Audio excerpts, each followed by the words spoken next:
नमस्कार, मैं सुबोध कुमार। आप देख रहे हैं खबर नेशनल टाइम्स। और अभी मेरे साथ जो उपस्थित हैं विजेंद्र भारतीय जी उपस्थित हैं।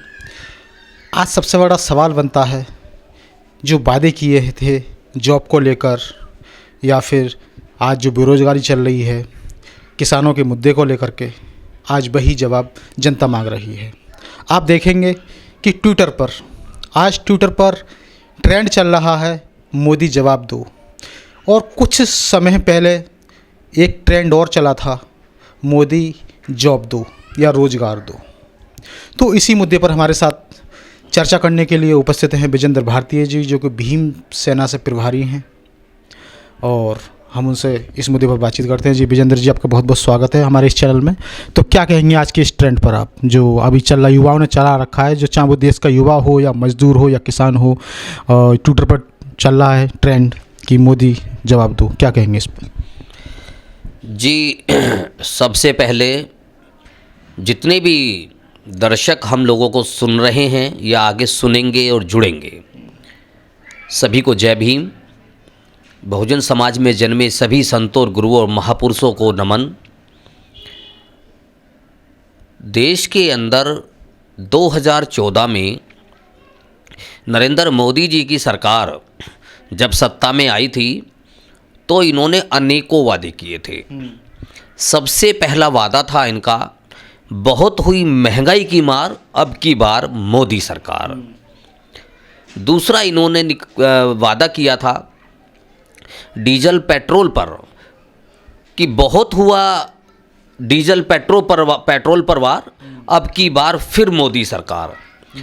महंगाई 5 साल 2014 से 2019 तक देश ने देखा।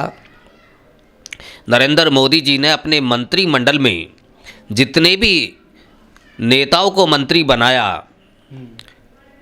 किसी एक भी डिपार्टमेंट को अगर हम देखें, विभाग को या मंत्रालय को देखें, कहीं भी किसी भी रूप में कोई भी मंत्रालय ऐसा नहीं पाया गया कि जिससे देश की जनता संतुष्ट हो।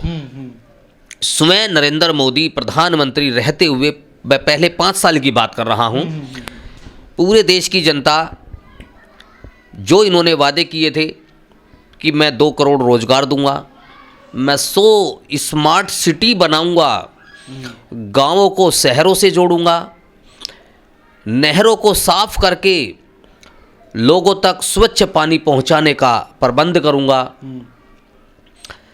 जो व्यापार करने के लिए बाहर से कंपनियां देश के अंदर आएंगी, उनसे मैं ज़्यादा से ज़्यादा निवेश कराऊंगा, जिससे यहाँ के लोगों को रोज़गार मिल सके।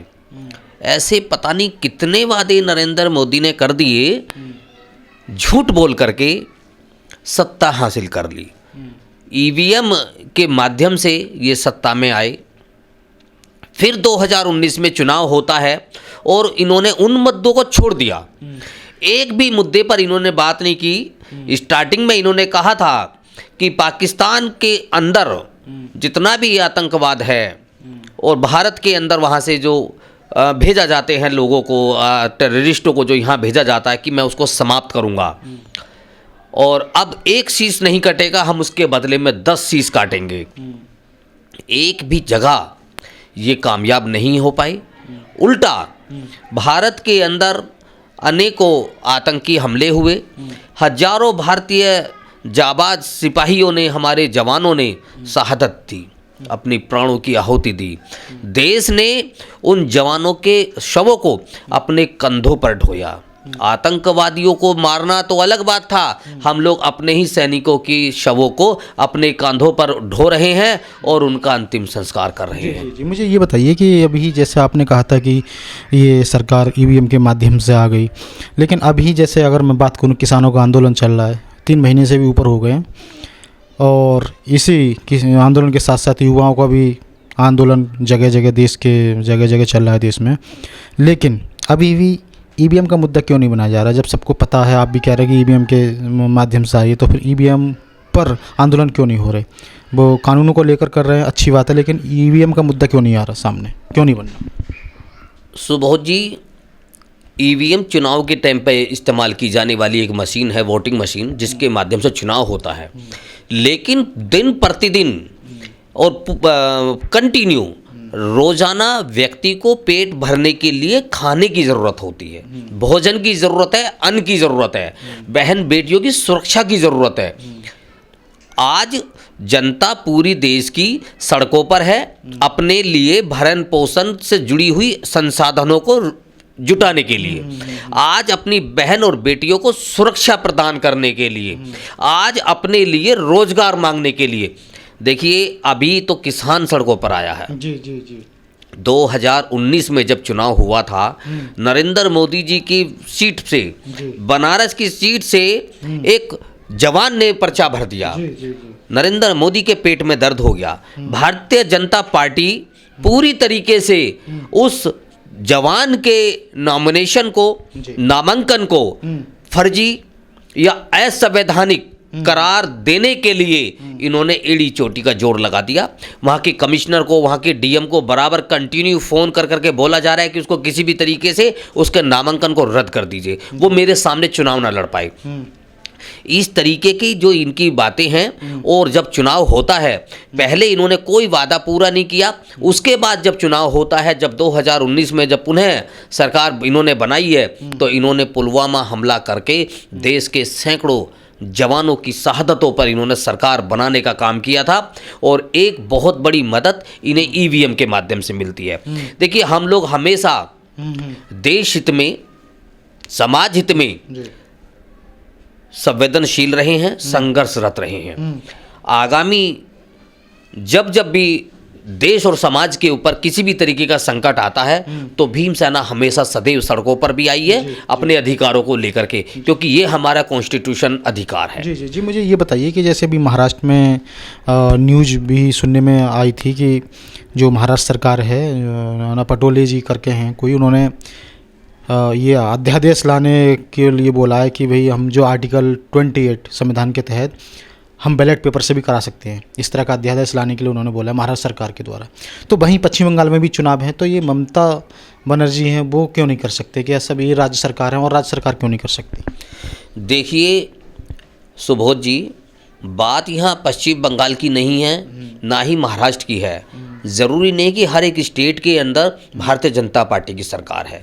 अगर मैं यहाँ बैठे आपसे गिनवाऊँ, अब आप गिन लीजिएगा, दिल्ली के अंदर आम आदमी पार्टी की सरकार है, वहाँ पर उन्होंने कोई ईवीएम का विरोध नहीं किया। राजस्थान के अंदर कांग्रेस पार्टी की सरकार है, वहाँ पर उन्होंने कोई विरोध नहीं किया। पश्चिम बंगाल में भी है।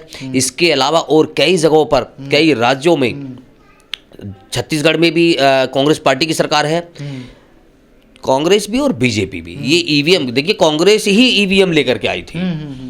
कांग्रेस के शासन में ईवीएम से प्रचार प्रसार शुरू किया गया।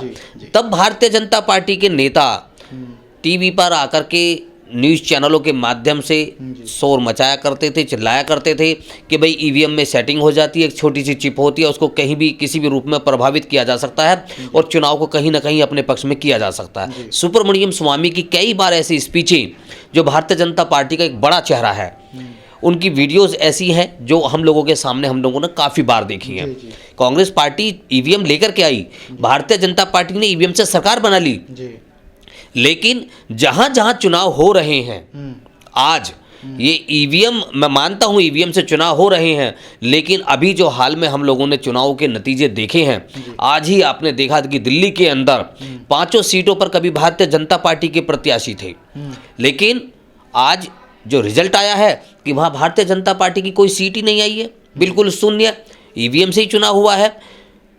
कांग्रेस पार्टी को भी 1 सीट मिल गई, वहाँ आम आदमी पार्टी को 4 सीट मिल गई। तो आज देश के अंदर गुस्सा है, नाराजगी है, और जो अधिकारी हैं शोषण उनका भी हो रहा है, इंजीनियरों का भी शोषण हो रहा है, देश की सेना का भी शोषण हो रहा है, और देश का किसान तो आज लाखों करोड़ों की संख्या में सड़कों पर पड़ा हुआ है।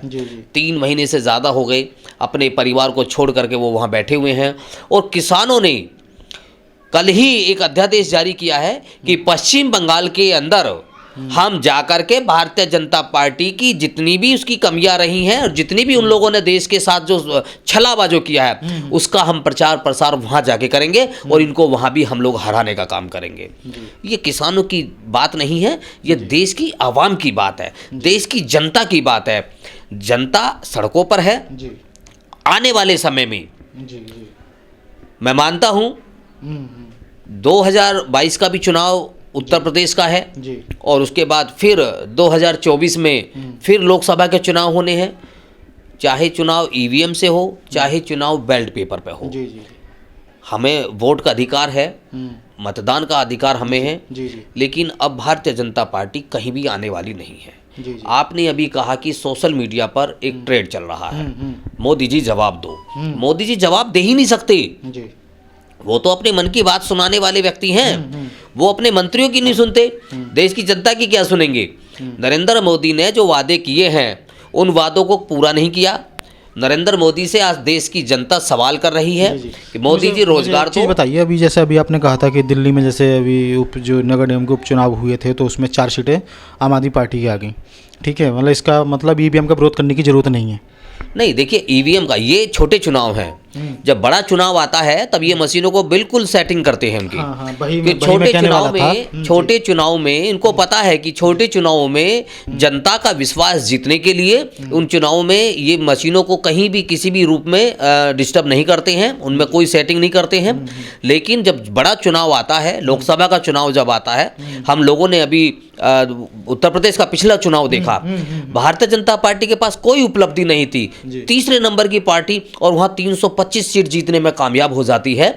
जबकि भारतीय जनता पार्टी के पास में किसी भी तरीके से जनता के द्वारा किए गए वादों को पूरा करने का, जो हम लोगों ने देखा था कि लोकसभा के जो चुनाव हुए थे 2019 के, उसमें उन्होंने कोई वादा पूरा नहीं किया, लेकिन उसके बावजूद भी ये सरकार बनाने में वहाँ कामयाब हो जाते हैं। ठीक 2019 में नरेंद्र मोदी ने कहीं कोई रोजगार नहीं दिया, कहीं कोई किसी का सर नहीं काटा, कहीं कोई भ्रष्टाचारी जेल नहीं गया, कहीं कोई काला धन नहीं आया, कहीं भी किसी बहन बेटियों की सुरक्षा नहीं हो पाई, कहीं कोई महंगाई कम नहीं हुई, लेकिन ये फिर भी सरकार बनाने में कामयाब हो जाते हैं। तो वो सीधा ऑप्शन आता है कि ये मुकेश अंबानी के साथ साठगांठ करके रिलायंस जो कंपनी है, जो आज इन्होंने सरकारी जो संस्थान है उनसे भी ऊपर एक बड़ा नाम आज जियो और रिलायंस का हो गया है, वो पूरी तरीके से उनको प्रोत्साहित करता है। और भारतीय जनता पार्टी के साथ मिलकर के ईवीएम में, क्योंकि सारे इंजीनियर उन्हीं के हैं, ईवीएमओ में ये सेटिंग करते हैं। और आगामी हमें विश्वास भी है कि 2022 के जो चुनाव उत्तर प्रदेश में होंगे, ये फिर दोबारा से उस तरीके की कारनामे करने में कामयाब भी हो सकते हैं। इनका विरोध मैं कहूँगा उत्तर प्रदेश के अंदर जितनी भी राजनीतिक पार्टियां हैं, चाहे वो समाजवादी पार्टी हो, चाहे वो बहुजन समाज पार्टी हो, चाहे आम आदमी पार्टी हो, चाहे वो राष्ट्रीय जनता दल पार्टी हो, कोई भी पार्टी है, सभी पार्टियों को मिलकर के चुनाव आयोग में केवल और केवल एक अध्यादेश लाना चाहिए कि अगर यहाँ का चुनाव होगा तो वो बैलेट पेपर पर होना चाहिए। अगर इस तरीके की कोई भी अध्यादेश या पार्टियां लेकर के आती हैं तो हम उसमें साथ देने के लिए पूरी तरीके से उनके साथ खड़े होंगे और उस आंदोलन का हिस्सा बनेगी भीमसेना।